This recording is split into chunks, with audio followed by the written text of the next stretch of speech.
For those that do not know who I am Lisa Reynolds, and welcome to Manifest Monday.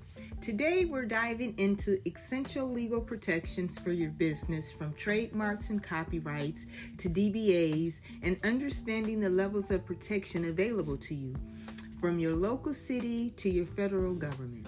So let's get started on how you can safeguard your brand. A trademark is your business unique identifier. Whether it's a name, logo, or slogan, think of it as the fingerprint of your business that sets you apart from your competitors. By registering a trademark, you're legally protecting your brand from anyone trying to copy it. The best part is that it prevents others from using a name or logo that can confuse your customers. Now, you can file your trademark through the United States Patent and Trademark Office for national protection. And here we are. And we have trademark basics, search for trademarks, apply to register your trademark, protect against scams, maintain your registration, and the laws and rules for trademarks. As you see, they're currently examining new applications from just the beginning of this year, April 17th to May 1st. So as you can see, they're filing wait times, and there is the link to that web page. So up here at the top, you have a patent drop-down list for getting started, trademarks, getting started, application process, and maintaining trademark registration. So there's where you search a database for the trademark. So there's the search system. You can go in and click in any words that you would like to put there. And what will happen is that they will all come up. As you can see, all of the different fonts there. That one's dead abandoned. This one is live and registered. More dead and canceled, dead abandoned. So examples of, and that one's Six Sigma TAS Society. So yes, these are different people that have registered trademarks. Let's try Just Do It. And see, you can see all of those are dead and abandoned. And as you can see, it ain't that just like that Just Do It like the Nike. Interesting. Okay, so you can go around there and browse around there at your leisure. Okay.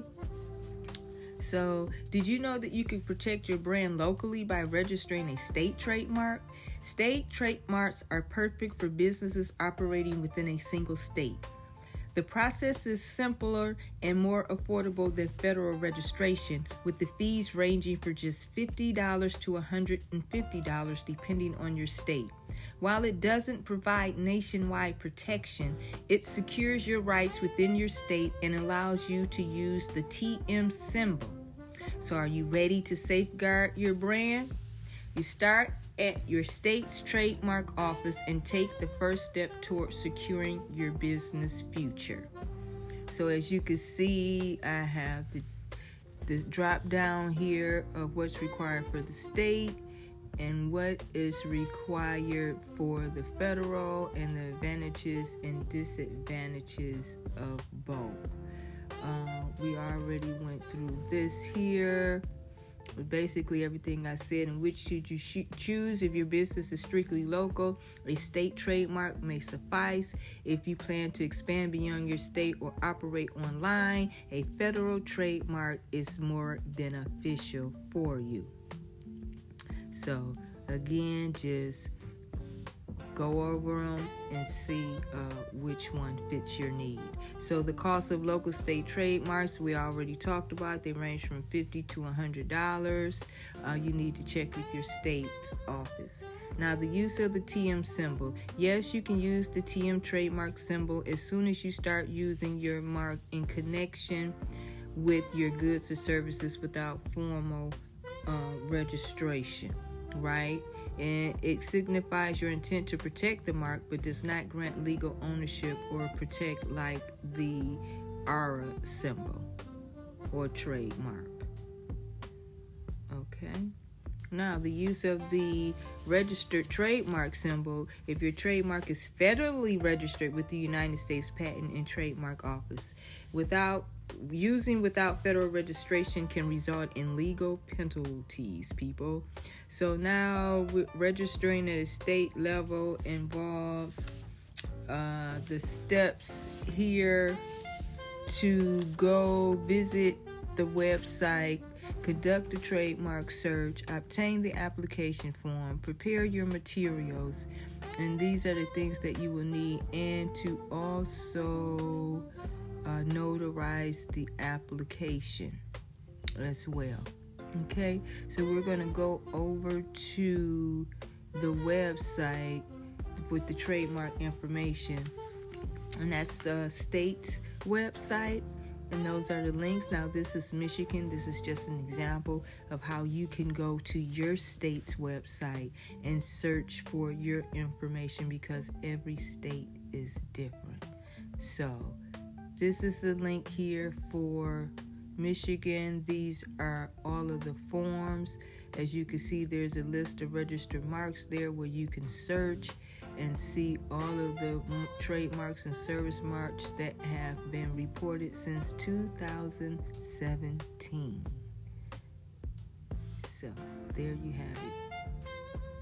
Now we can go down here and obtain the application form here, and this is the state form for Michigan. Again, go to your state's website and find the forms that you need in order to complete your trademark search. So again, this is just explaining the filing fee, how to submit it, what the wait for processing is, and how to maintain your trademark. It's renewed every 10 years, so you'll need to refile and pay the renewal fee before the expiration date. Yeah, okay. There's the address if you want to mail in as well. Now, copyrights are for your original creative works, whether it's a book, music, software, or artwork. If you're an entrepreneur with unique content, you need copyright protection to prevent others from stealing your work. Copyright registrations give you the legal right to control the use of your creative works. Registering your copyright with the United States Copyright Office ensures your rights are recognized nationwide and makes it easier to take legal action against infringers. So that is understanding copyrights. So we're going to go to doing business as, or DBA, which allows you to operate your business under the same name, different from your legal business name. If you're a sole proprietor or an LLC, registering a DBA lets you use a brand name that your customers can recognize and trust. Whether you're opening under your personal name or have a completely different business name, you need to file with your local county clerk's office in Michigan. In Michigan, this is done through the county clerk, and it is an affordable way to separate your personal and business entities.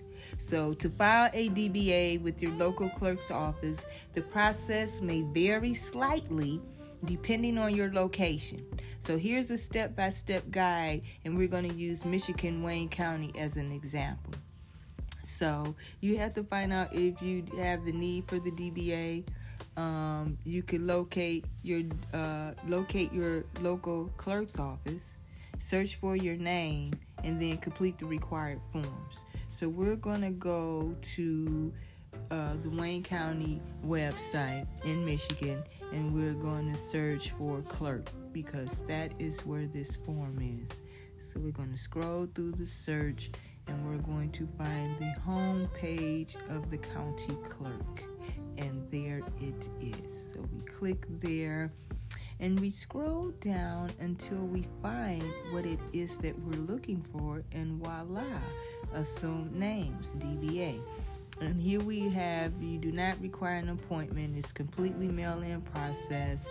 There's the database for you to search for the business names to ensure that you're not replicating.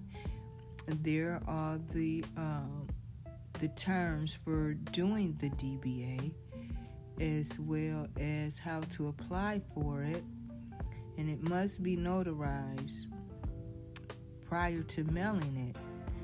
So there is the address, and then there is a $16 filing fee.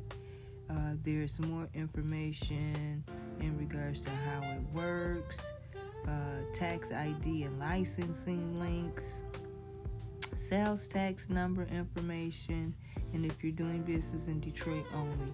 Now here are all of the forms, but we're going to click on the assumed name form, and let's see if we can zoom this in. Let's scroll over. Okay, and so you see the new, renewed, or amended, and this is where the information goes. Of course, check the assumed name. This is all of the people, all of the signatures, and all of the signatures must be acknowledged by a notary and notarized. So this is the form. It's basically probably a uniformed form no matter what state you're in. So again, here is the list. So this is the additional information that we basically just went over. And this is the information required. Notarize the form and pay the filing fee. So let's move on to submitting the application. And once you receive your application, when it is approved, you'll receive a certificate or confirmation that it is registered, and renew it as it states, again, with your local regulations, because every state is different. And here again, we talked about the filing it in person or in mail online. In mail, because it's in mail here, or in person. So, tips for filing a DBA doesn't matter what state you're in. You double check the name availability before filing. Follow up with your local office to confirm processing times, and consider how to file a DBA with your local clerk's office, because again, every state is different. So please go and check. So now here is a table that includes all the key differences of what we talked about today: the trademarks, the copyrights, and the DBAs. The definition, what the purpose is, what its legal protection is, if registration is required, the duration as far as how good it's for, the cost, the use in business, the jurisdiction, and the examples. Example of a trademark is Nike swoosh logo and just do it slogan. Copyright example is a song, software code on an original book. DBA is Jane's Catering as a DBA for Jane Smith. So her business is under Jane Smith, but she's doing a DBA as working under Jane's Catering. So good information. So let's move on, and we are going to talk about the DUNS and the EIN number, because a lot of people probably weren't even aware of the DUNS number, but we talked about this, and you can go back to previous videos to see about the DUNS number as well as the EIN number. But the EIN number has to do with federal taxes for your business. Is issued by the IRS, and the DUNS number has to do with credit, and both of them are free. Again, there is a video that I have for you to go and check that out. So tips for success is that not all states handle DBAs and trademarks the same way. So check your state government business website. For complex cases, contact a small business attorney. And maintain always copies of all filings, certificates, and renewal notices for compliance. So, key takeaways. Now that we've covered trademarks, copyrights, and DBAs, here are some key takeaways. Trademark protection secures your brand's identity and prevents others from using your name and logo. The trademark protection secures your brand identity and protects others from using your name and logo.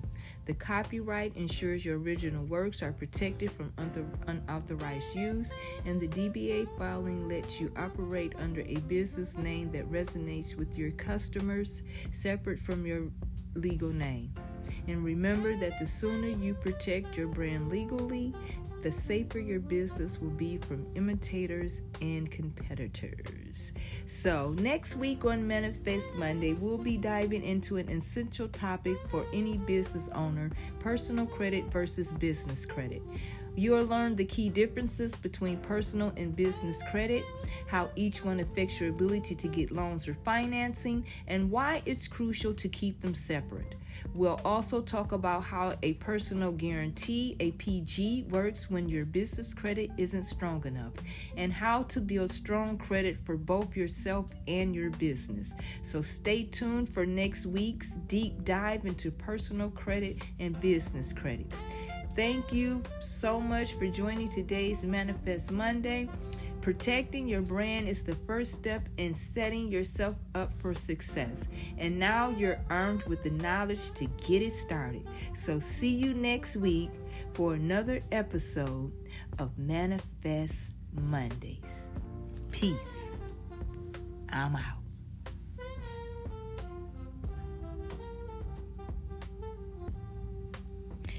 Please subscribe, like, and hit that notification button for more videos like this.